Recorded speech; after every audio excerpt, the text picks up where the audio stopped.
Hola, buenas tardes a todos. Espero que estáis bien. Yo me llamo Roberto, professeur de espagnol. Salut à tous, j'espère que vous allez bien. C'est avec plaisir que je vous retrouve une fois de plus pour pratiquer l'espagnol. Aujourd'hui, nous allons aborder une leçon très importante qui porte sur les comparatifs. Los comparativos. Le comparatif, c'est une structure grammaticale que nous utilisons en espagnol pour comparer deux éléments. Ça peut être des personnes ou des choses.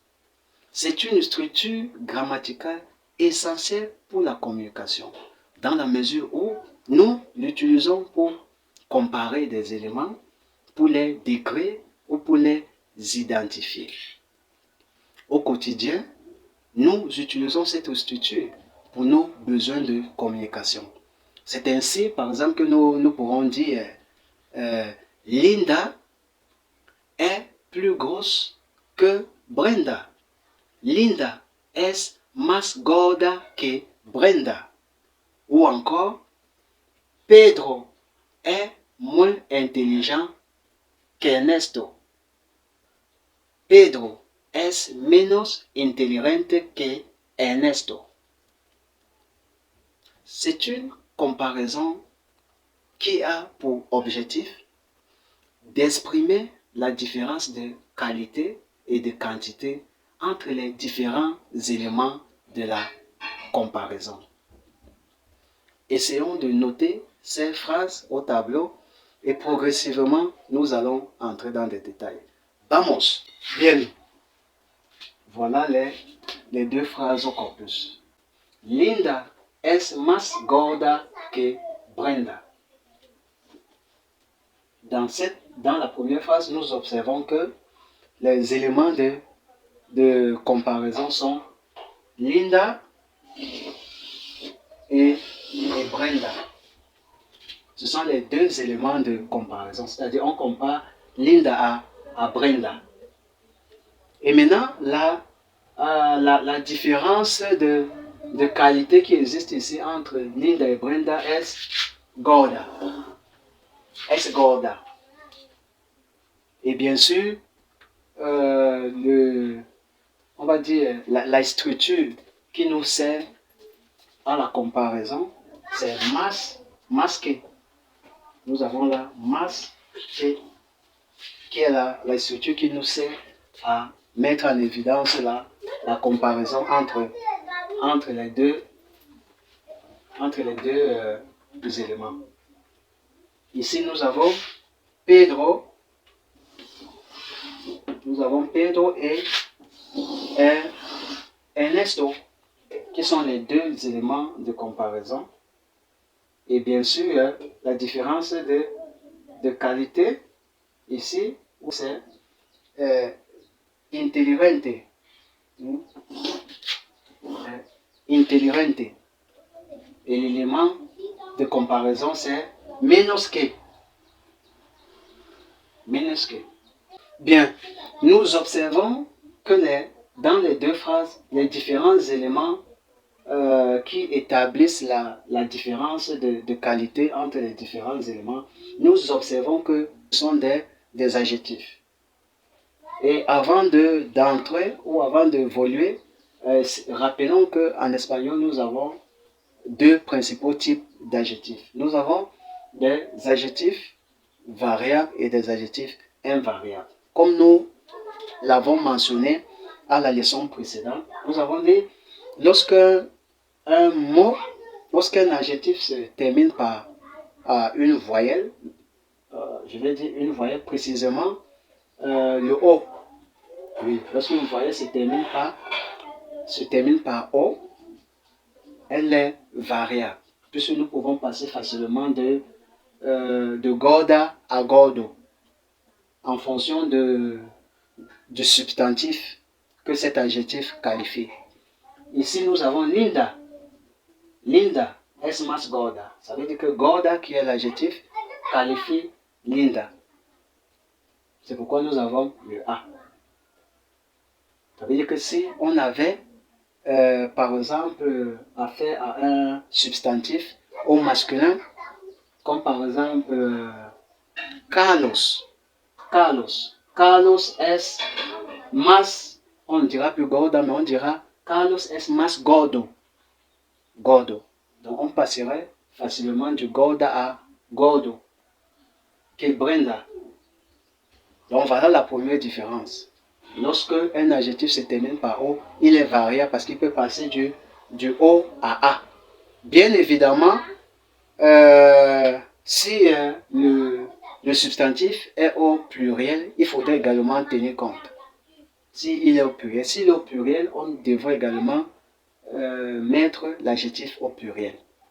Par exemple, si on avait Linda et Carlos, on va dire Linda y Carlos son más gordos. Vous voyez, on aurait maintenant gordos qui, on va dire quoi, qui exprime le pluriel ou qui indique le pluriel, gordos. Parce que nous avons affaire à Carlos et Linda.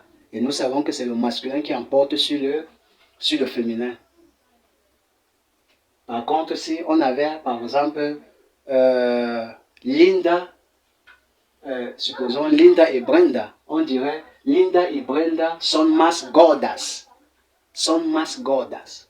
Vous voyez donc, en fonction que le sujet, la fonction que le substantif soit au singulier ou au pluriel, l'adjectif devrait subir également des modifications. Pareil ici. Bien, là, c'est pour les adjectifs qui sont, je vais dire, variables. Maintenant, passons aux adjectifs invariables. Pour les adjectifs invariables, nous avons ceux qui se terminent par la voyelle E. Ceux qui se terminent par la voyelle E, comme intelligente. Intelligente, qu'on soit au masculin ou qu'on soit au féminin, on dira toujours intelligente. Comme on a dit ici, Pedro es menos inteligente que Ernesto. Même si on avait ici la Linda, on dirait toujours Linda es menos inteligente. Vous voyez, il n'y aurait pas de changement. C'est pourquoi on dit là que c'est invariable. Donc ça ne change pas. C'est pareil pour un adjectif comme facile qui se termine par L. Facile. Il n'y aurait pas de modification. Parce que pour la plupart du temps, lorsqu'on donne aux élèves dans d'autres structures, pas uniquement dans cette structure des comparatifs, il y a bien d'autres structures qui nécessitent qu'on applique cette règle que je suis en train de donner. C'est-à-dire, un adjectif qui se termine par exemple par L est invariable. C'est-à-dire qu'on soit au masculin ou au féminin. Facile. C'est pareil pour le N. Comme Robin, jeune. Il n'y a pas de modification.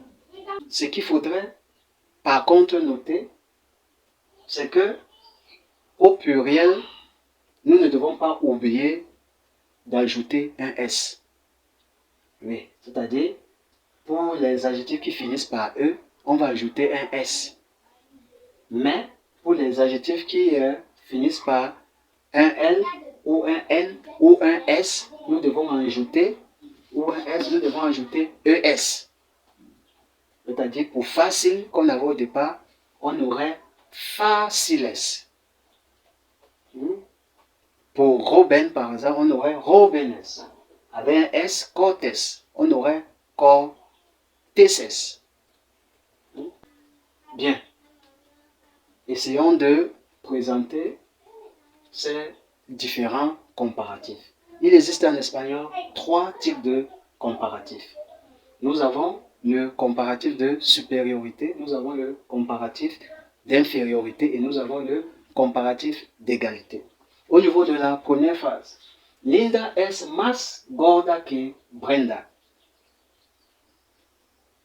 De quel comparatif s'agit-il? Linda es más gorda que Brenda. Nous avons là más que. Más que renvoie au comparatif de supériorité. Linda es más gorda que Brenda. Linda est plus grosse que Brenda. Maintenant, deuxième phrase. Pedro es menos inteligente que Ernesto. Nous avons menos que. Menos que renvoie au comparatif d'infériorité. Bien, ici, nous avons le troisième comparatif qui est le comparatif d'égalité. Carlos es tan trabajador como Fernando. Ici, nous avons l'élément de comparaison qui est tan, qui est tan como. C'est un comparatif d'égalité. Bien.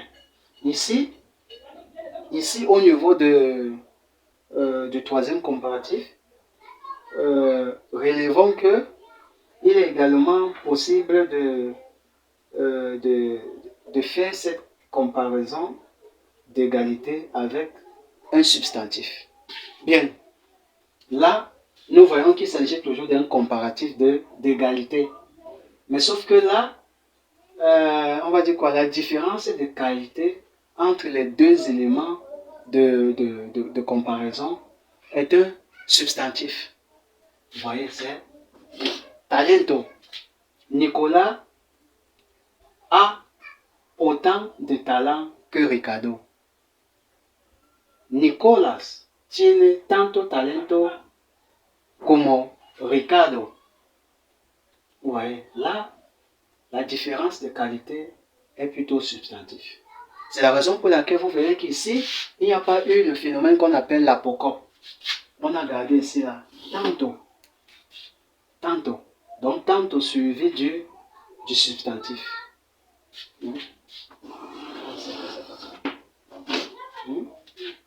Bien.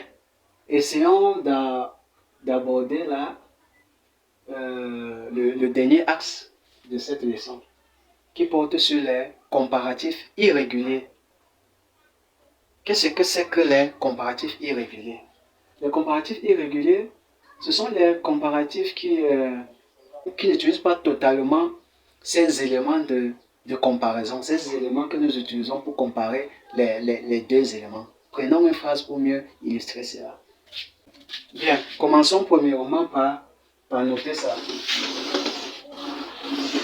Commençons par noter ça sous forme d'un tableau. Ici, nous avons là des adjectifs. Et de l'autre côté, nous avons leur comparatif. En fait, lorsque nous voulons exprimer le comparatif avec un adjectif de cette liste, il est préférable d'employer ces éléments au lieu d'employer ceci. C'est ainsi qu'on dira, par exemple, Jacques es más grande que Salomon. Vous voyez que là, nous avons utilisé grande. Mais d'après la règle, on nous dit de changer cette grande par mayor. Et lorsque nous changeons grande par mayor, nous faisons abstraction de masse. Donc nous aurons, vous voyez, là on dira simplement Jacques est mayor que Salomon. Jacques est plus âgé que Salomon.